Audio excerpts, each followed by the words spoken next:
Welcome, everyone, to another edition of Thought Leaders Live, where we talk with thought leaders in business, life, and all points in between. Excited about today's episode. Michael Ceely is going to join us, and we're going to talk about how to become a business athlete. Michael, welcome to the show. Greg, thanks for having me. Yeah, for sure. Michael is a high performance executive coach. He helps ambitious leaders use principles from sports psychology to achieve better business results. Michael, why don't you tell us before we jump into the topic give us your personal journey. And you've got a background as a cyclist and a psychotherapist. Why don't you bring us up to speed on what you're doing now as an executive coach? Sure. So a brief history. So my first profession was bicycle racing. I did that from age 16 to about 25 and raced all over the United States. Loved it. Hence sort of the theme here today, business is a sport. Like I learned really a lot from that experience and all the different levels you reach in sports. After being a professional cyclist, I was a high school Spanish teacher for a number of years. And then I got pulled into the tech world in the San Francisco Bay Area by a couple of friends who said, you could be making a lot more money. So I did that for a number of years. And in that experience, I really learned about how startups and corporate structures and all these things work and how it could work better. In fact, sort of a catalyzing experience was we had a organizational psychologist come into our company and try to make us run more smoothly. And in fact, this guy was absolutely terrible. It actually made things worse. Whoa. Yeah. It was, and sort of like divided things, made things worse. How? And really, not yeah, to really, not to take you off yeah, track, but yeah. how did he derail it so bad? It was really focused much more on the individual workers and all based on the Myers-Briggs, which is all about personality, which I Right? think is a great informative test. But he essentially said that everyone needs to accommodate each other's personalities. And we were working fine. And he actually tried to make us run, more efficiently, but it just made things not work very well. I Wow. think tests like that can be informative and actually really useful. But if that's your only basis for your improving your organization, it's not great. So that experience was so bad. It actually made me quit that job. Whoa. Yeah. I had been for a couple of years stewing on the idea of having my own business anyway. And that was Okay. kind of like the experience was like, all right. Um, and so I went to grad school and studied psychology, counseling psychology, Okay. and in family systems and sort of like the big picture of how the system itself is, we're all working within a system. And if we're not aware of the matrix or the system, if you will, then you can only go so far because there's these limits in the system. So then after that, I became a psychotherapist. And in the last 4 years, I've been doing a lot of business coaching. And so I love that. It's similar to sports. It's similar to basically all these experiences that I told you about have all coalesced into what I'm doing right now. That's really exciting. And that's a great evolution of multiple backgrounds coming together. And I think a very unique package. We've talked to a lot of executive coaches on this show. And I think that's really intriguing, the angle that you're coming at it from with your background as an athlete. Tell me just a little bit before we get into the topic at hand about, I don't normally meet professional athletes, and many of us don't. I think all of us, there's a lot of competitive people out there. We all like sports, but to really compete at a professional level where you're actually, I'm assuming your compensation was in some way tied to how well you performed. That's a whole nother level of physical and mental endurance and challenge. Tell me a little bit just about what were the big things that you really took away from that experience? Big things I took away from that is the concept of plateaus. In sports and in business, you hit these sort of landmarks or plateaus where maybe you really pushed and you got into a certain level and things are great, right? But then there's always another level beyond that, right? And so you can get comfortable at these plateaus. And that's what I noticed in my cycling experience. I got to a level where I was comfortable.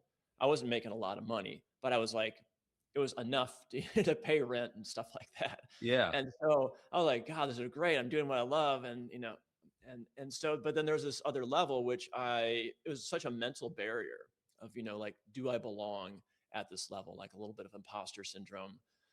What are the little things that I can do to tweak it up to the next level? Because at each of these levels that you're going to, there's different strategies that you have to use. Everything that got you to your current level may not necessarily get you to that next level.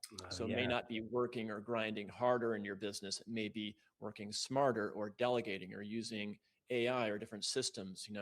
Like, you have to be really smart about these plateaus. And if you get comfortable at a level, if you want to be there forever, fine. Hey, to each his own, right? Yep. But that's what I learned in sports, is that to get to these other levels, you have to really use different strategies. Sometimes it's mindset, sometimes it's changing your diet, getting a special coach or whatever it is.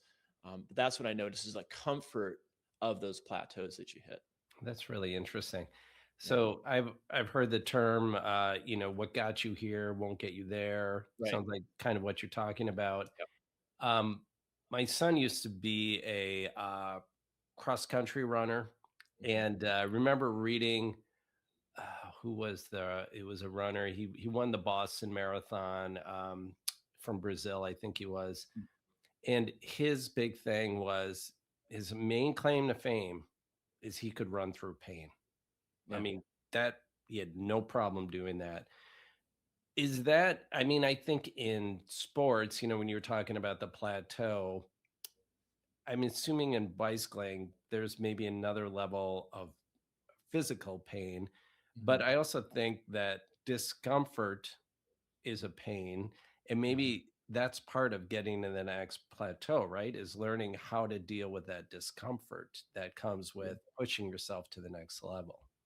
Yeah. I mean, certainly in sports, it's much more cut and dry because you're getting instant feedback. Say during an event, Yeah. you're getting instant feedback, and you can push yourself in the pain there. But for an athlete as a career, right, that's a different level. So how do you push yourself out of that comfort zone? And that's how that translates into our business conversation, right? So that if you're performing, you're literally performing in your business every day, like you are, right? And there's ways to do that on a daily in a more efficient way. And I coach people on that. But what's more important is, like, how comfortable are you psychologically at the level that you're at in your business, in your career, right? And looking at that, what's your mindset? And again, if you want to stay at that level, that's great, right? So I coach people who want to go to the next level for whatever reason they want to do that. And so I think that's the thing where you got to push yourself out of your comfort zone and hit this sort of level of discomfort, Okay. right? So, like, it doesn't necessarily mean working harder or longer hours. Sometimes it does, but sometimes it's like getting better at public speaking, right? So that's always a great skill for any any profession, right? Right. And so many people, that's like they're deathly afraid of that. Hmm. And so I coach people to do some of those things that make them uncomfortable. That's an actual skill that can add to the repertoire in their business. That's going to make them just more valuable, better with marketing, whatever it is. Right? There's the things that we avoid, because as humans, we're wired to avoid discomfort and even use little tricks like denial and rationalization. Like, I'll do Okay. this tomorrow. It's just not that important, right? And then you got to really lean into that and go, right, I need to take some public speaking. I really need to do that. Or I need to get better at, if I'm seeking funding for my business, like practicing role playing, pitching, Hmm. like Right. pitching and pitching and pitching until it's like second nature, like, like a basketball player practicing a shot. Yeah. Like, that's not very many people do that because that's kind of weird or abnormal. And so there's a status quo mindset that, like, well, no one else really does weird stuff like that. But when I coach people, I say, for example, like, I have my little timers here. These are two cooking timers. Okay.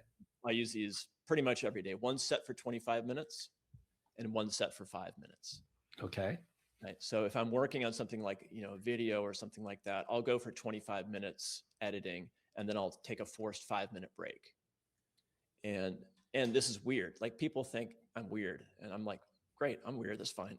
I use Yeah. cooking timers Yeah. and it works though. Like I get so much more done if I pace myself and I have something working in the background, like a timer in the background that forces me to take a break so that I get insights and I walk around and I keep my body going. Yeah. And then that 25-minute countdown is going. I'm like, okay, I better hurry up.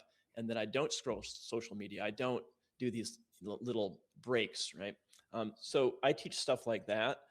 And I think it's that mindset of just being like a business athlete is that you look at what top athletes do and they do all these things. They do like, interval training, or they'll have like a morning routine, or they'll stretch, they'll, see a mental performance coach. Like they're doing all this stuff, but it's so easy for business owners or anyone, whatever level you're at in business, is to look at your peer group, your status quo, and go, yeah, I just, I don't want to be too weird, right? I want to, I, they're doing this. And so if I'm doing what they're doing and a little bit better, like I'll get better. And I'm saying like, no, you got to look at like the top weirdos in business and what are they doing? And you don't have to be them, but you need to take a page from their book, right? Be your own brand of weird. Yeah, we Right. we had Steve Miller on the show, marketing guy, and he talked about when he was a kid, he actually met Edward Deming, and in I think he was his dad like invented the 8-track player, the Steve's dad, and Okay. Deming was brought in as a consultant, and his whole big thing was benchmarking. And don't benchmark against people in your industry. Benchmark against something else. And that's what I love about what you're doing with the business athlete. And I think you've touched on a few of the components of the business athlete. Do you feel like we've defined what it really means to think and operate like a business athlete, or can you give us another summation of what that includes?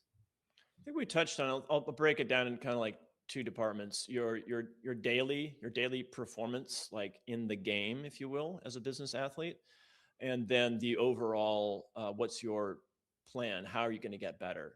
And both of those. And I think that business people in business don't really look at that daily performance enough, or that planning how to get to the next level strategically enough.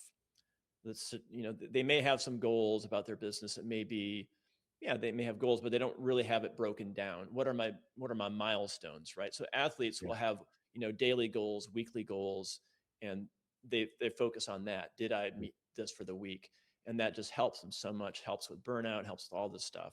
Yeah. So that's, I think, the way to look at it is what's your daily routine in business, and then what's your overall your plans and your goals and your strategies to get to the next level. So those two things.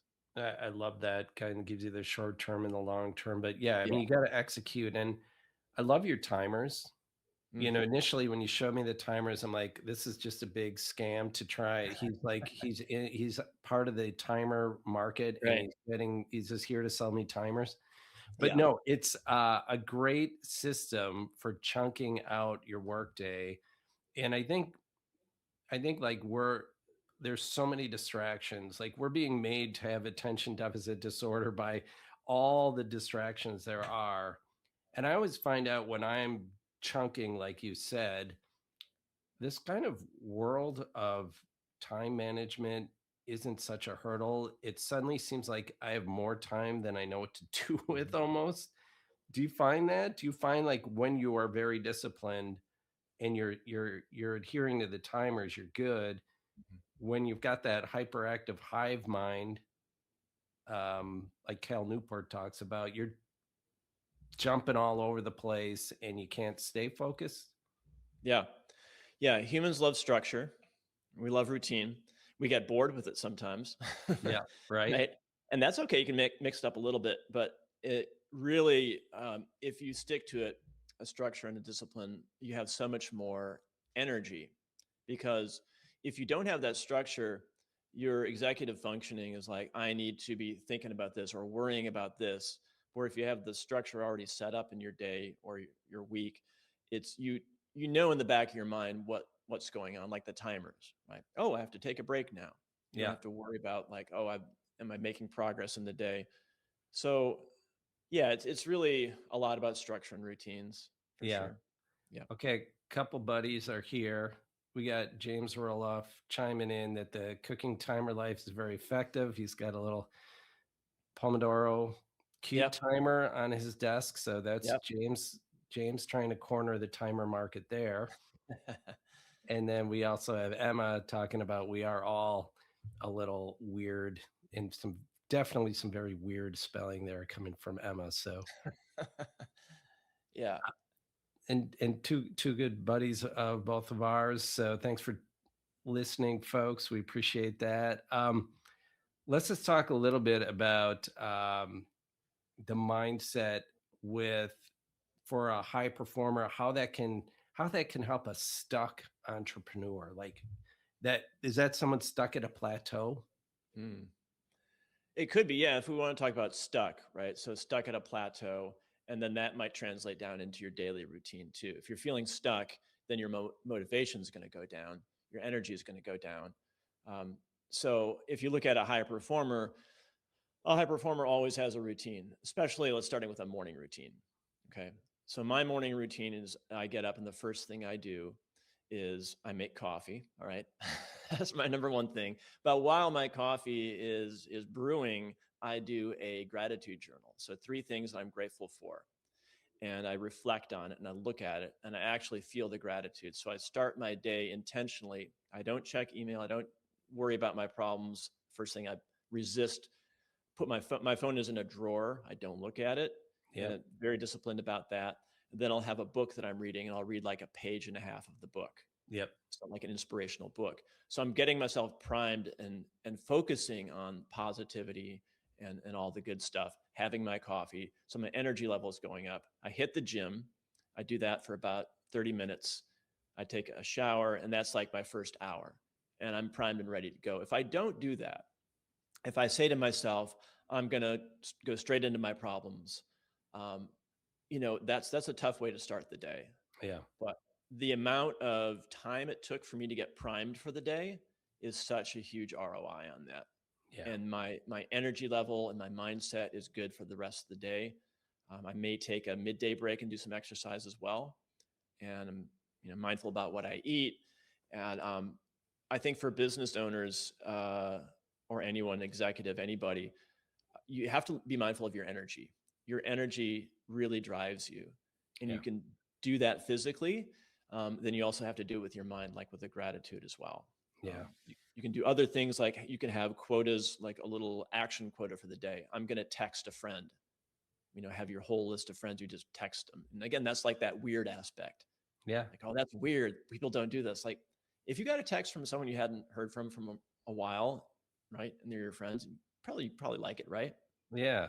Yeah, yeah. So it's really having the high performers. They have structures and routines that really amplify their energy, and they also do things to really push themselves. They'll maybe go to a conference where they force themselves to do these things, so they have to up level. They Yeah. go to events where there's peer groups that are performing better than them. The business owners, they're multi-million dollar businesses, and they might feel a little imposter syndrome at first, but then they started like they're in the water and they're like, oh, this water's not that cold, right? And you kind of warm up to it. And you come Yeah. back with a little more swagger.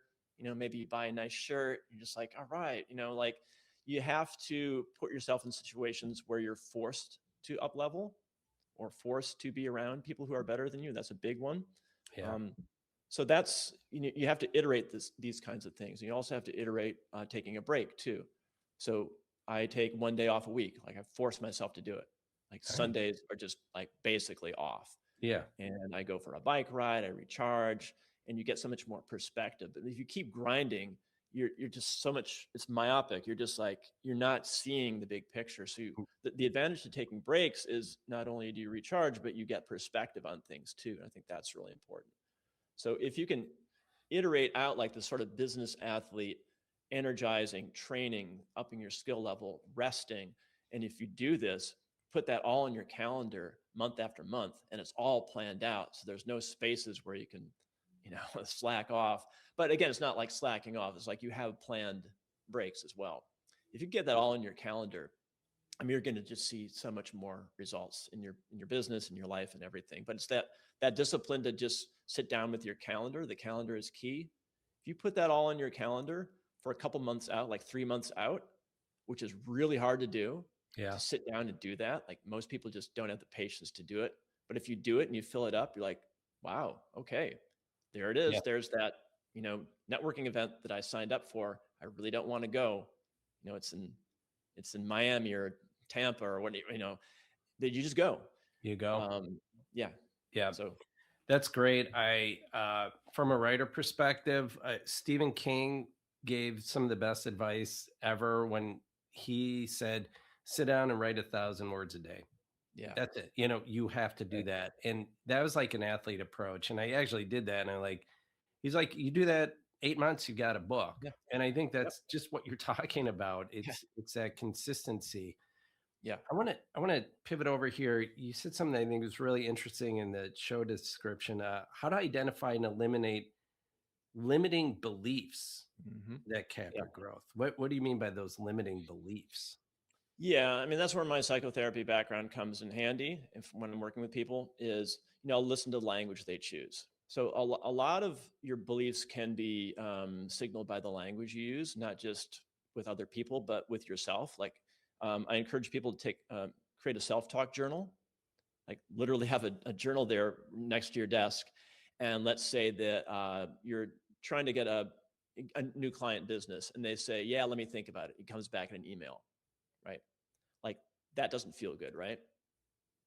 So what I have people do is like, all right, have that journal by you for successes and many successes and failures throughout the day, and write down the thoughts, the words that come to mind, right, after each of these events. And you Okay. can it really taps into your beliefs. So if you're saying to yourself, I'll never get another client, like I did something wrong in this, I need to double down and make my product 10 times better. It's like, really? Maybe it's just this was not a good fit, right? So looking looking at your self-talk is a gateway into your beliefs, looking at the language you use, and also like how you describe, let's say you're pitching to a new client, listening to the recordings, if it's okay to record, like a sales call, listen to how you pitch it, right? And the words you use. Yeah, we're kind of doing this, like if it's like vague language or you're kind of downplaying, you're like too modest, like all of these, that language you use, taps into some of your core beliefs. Do I Interesting. belong here? Am I good enough? And by the way, these are just common human insecurities, right? So Sure. there's nothing wrong with you if you have like feelings of imposter syndrome. It just means Yeah. you're human Right. and you're a little nervous, right? But having some self-awareness uh, about these beliefs so that they're not running like a program in the background and limiting you, right? So, Michael, Yeah. obviously working with a coach, let me say I'm writing that down in my journal. Hmm. And I see whatever I'm thinking. So I just lost a D. Like somebody just said, I'm not going to go with you. Right. I write that down, what that feels like. You Yeah. know, he just didn't said he didn't have the time right now. Right. I think I should have whatever you're thinking, I guess. Yeah. Um, without if you're not working with a coach, Hmm. how do you learn from that? Yeah. Well, you're writing down your emotions, and not just the thoughts, but also the emotions. Okay, So if you're coming out of that and you're feeling like really down about that, I mean, you can have like a 5 minute pity party if you want, right? sure, But then it's like just like in sports, like you miss a shot in a game or you strike out. It's like, do you quit? No, you can use anger, you can use whatever you need, but you need to get back in the game. So self awareness is huge, but you need to take action, right? So like you can analyze it. Here's what maybe I can improve. My sales pitch. Maybe I didn't communicate enough to this, business lead or whatever. Certainly analyze it, but also look at the emotions that you're feeling about it, mm, right? If it's like a defeat kind of thing, again, that's kind of normal. You can get triggered by that, but you don't want to wallow in that, Yeah. right? You want to be like, you can use anger, like, all right, let's go. I'm even more determined, right? Um, but yeah, just paying attention to how you are, I'll call it triggered or react to your wins and losses. And emotionally, language and beliefs is huge. And then you spend less time being triggered and more time kind of springboarding out of that failure. Yeah, I think my wife is a parent coach, and she talks a lot about feeling the feels and Yeah. name it so you can tame it. So Hmm. I think if you're feeling that rejection or whatever, if you know that's where you're at, like you said, you can document it. You can identify and like, okay, compartmentalize it. Okay, I'm good. I Yeah. felt it. Now let's move on. We're almost at the top of the hour here, but one thing I think we talked a little bit about getting out to high performing peer groups and Mhm. the benefit of doing that and up leveling your game. But Yeah. talk to me a little bit about offense versus defense thinking. Hmm. Yeah, offense versus defense thinking. So defense would be, if we follow this thought spiral again, the example of you had a lead that you thought you were going to get, and they decide, no, I don't want to go with your company. Um, so if you spiral down, you can get into defense mode. You can go, you know what, like that was a lot of money I could have had. I need to start cutting my costs. I need to get rid of some of my subscriptions. I need to kind of retreat, right? And yeah, maybe, but more likely that's just an emotion going on. And it's better to learn from that failure and then go back on the offense, right? How can I get better at my pitching, Mm. communicating, just my email sequence better? Like, what can I do? Can I take, a sales course, like going on that offense? Because that natural defense feeling is like, I just got my ass kicked. And I want to retreat into my corner in the boxing ring or whatever it Yeah, is. And that's natural, but like you say, feel the feels and then go back on offense because um, there's this thing I heard. It's called I can't remember who said it. It might have been like Kobe Bryant or something. But like uh, play play to win, don't play not to lose. right. Right. So you'll see a sports team that's ahead like at halftime, right, by a fair amount, you know, and then they just blow it in the second half because they're playing defense. They're playing cautious. They're playing it safe. They're not taking shots, and it's like there may be times to do that, but generally speaking, like you want to play to win. You don't want to be playing it safe. You don't want to be stupid, but like it just and it feels better to be kind of on that offense. Yeah, I was going to echo that and yeah, elaborate on that too, because sometimes as a creator and then also as a business person, I don't feel good unless I'm creating something new. Like that's the yeah, first thing I do in the day, and it really lights the fire for me. And then the second thing is at the end of the day, I like to get on and prospect and try and meet new people and use LinkedIn to make new connections. And there's just that you're out there, you're doing things, you're making it happen. mm, Whereas, like you said, if you're on defense, if you're in that prevent defense, you're just going to get trounced. I mean, because everybody else is on the offense. mm, Everybody else is learning something new and going after it. And you're just, what do they say? Businesses are either growing or they're shrinking. There's no way to mm, stand still. So I yeah, think you got to pick a lane. yeah. I think you're right. Just quickly, like that's a creative energy, right? If you're creating, right, Yep. as opposed to like you're just stagnant, right? Yep. Yep. Yeah, Exactly. yeah, Michael, you've got a book coming up. The Only Way is Up. Want to just tell us a little bit about it? yeah. It is about accidental mentors who showed up in my life without me asking, who said magic words to me. One of them was my sixth grade teacher. Wow. Um, a shout out to Mr. Shenko from Barneveld. Um, and like a therapist I worked with, some people in sports who they just said sort of like a magic phrase to me. and it stuck with me. So the book is it's a memoir, basically chapter after chapter of this experience I had with this particular person, and then lessons for people reading the book and how they can apply some of those lessons to their own life. So That is so cool. I cannot wait to see it when it comes out. I know you're working through the last part of it to get that thing live, so we're all excited to see it. Let us know. Tag me on LinkedIn when the big uh, publication comes out. And Michael, if somebody wants to work with you, how do they get a hold of you? yeah, you can do contact me on LinkedIn if you want. Also, michaelceely.com. Last name is spelled Ceely. Or just Google my name. There's not many others with that spelling, so you'll find me that way. Yeah. So Yeah. thank you so much for coming on. I found this really inspiring. You're a good coach, Michael. You got me excited to get in the game. So I appreciate you coming on. And thanks to everyone else for joining us on another edition of Thought Leaders Live. Thanks, Greg.